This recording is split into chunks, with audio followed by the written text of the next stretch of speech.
नमस्कार, आप देख रहे हैं और हिंदुस्तान न्यूज। आनंद सक्सेना के साथ कानपुर देहात से संवाददाता अजय तिवारी की रिपोर्ट। बुराइयों पर अच्छाइयों की जीत का प्रतीक होली पर पूरे देश में अलग अलग रंग देखने को मिलते हैं, लेकिन उत्तर प्रदेश के कानपुर देहात में अनोखी होलिका दहन होता है।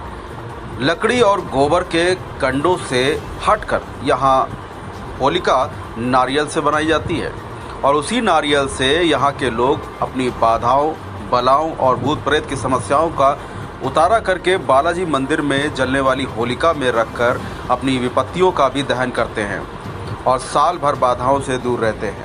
ये तस्वीर कानपुर देहात जिले के भोगनीपुर तहसील के जुनैदपुर गांव की है। यहाँ लंबे समय से अनोखे रंग में होली की शुरुआत होती है, जिसके बाद यहाँ के लोग रंगों से होली खेलते हैं। दरअसल जुनैदपुर गांव में एक बालाजी का मंदिर स्थापित है। आपको बता दें कि ये बालाजी के मंदिर का ताल्लुक राजस्थान के मेहंदीपुर बालाजी धाम से है। यहाँ के पुजारी बालावस्था से लगभग 6 से 7 साल की उम्र में, यानी कि बाल्यावस्था से 6 से 7 साल की उम्र से ही बालाजी धाम जाया करते थे और उसके साथ यानी कि उसके बाद उन्होंने यहाँ पर इस मंदिर का निर्माण भी कराया था।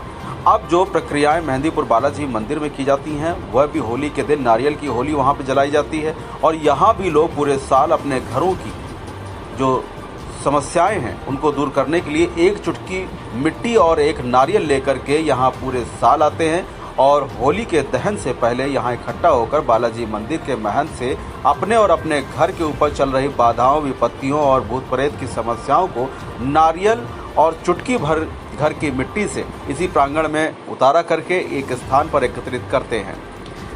इससे होलिका बनाई जाती है, जिससे होली वाले दिन फिर सब लोग मिलकर दहन करते हैं।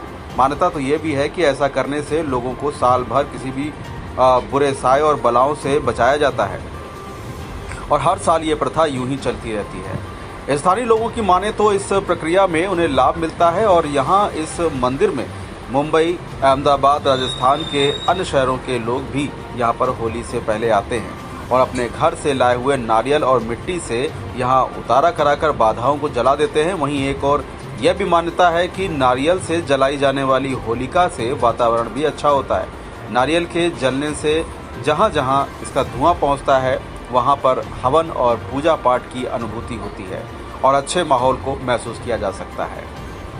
फिलहाल आप सुरक्षित रहिए, जुड़े रहिए आर हिंदुस्तान से। नमस्कार। क्या नाम है आपका? मेरा नाम ओम प्रकाश शास्त्री है। अच्छा, नारियल की होली यहाँ जलाई जाती है, क्या महत्व है इसका? इसका महत्व ये है कि साल भर लोग अपनी बलाओं को हटाने के लिए, कष्टों का निवारण करने के लिए बाबा के चरणों में नारियल भेंट करते हैं कि बाबा हमारा जीवन सुखी रहे। और जो नारियल साल भर इकट्ठे होते हैं तो उन नारियलों को दहन प्रक्रिया करके उन समस्याओं का, आपदाओं का अंत किया जाता है। और वैज्ञानिक ढंग से हमारा ये भी मानना है कि इस नारियल की सुवासित उस गंध से जनजीवन स्वस्थ होता है, सुखी होता है, लोगों को सुंदर वायु का सेवन करने को मिलता है। और ये प्रक्रिया चूँकि हम घाटा मेहंदीपुर से जुड़े हुए हैं, वहाँ भी नारियल की होली जलती है। उसी पैटर्न पर ये जो हमारे यहाँ के महाराज जी थे, अब तो देहावसान हो गया उनका, 8 वर्ष की आयु से ही जाया करते थे और लगभग 12 वर्ष की आयु में बाबा की दया मिली और उस दरबार में बैठे लोगों को उन्होंने बहुत कल्याण किया, लोगों की पीड़ाओं का अंत किया, लोगों को सुखी किया, जिससे यहाँ लोगों की असीम आस्था बनी और दूर दूर से लोग आकर के अपने नारियल भेंट करते हैं और जो साल भर इकट्ठे करते हैं उन्हीं का दहन किया जाता है।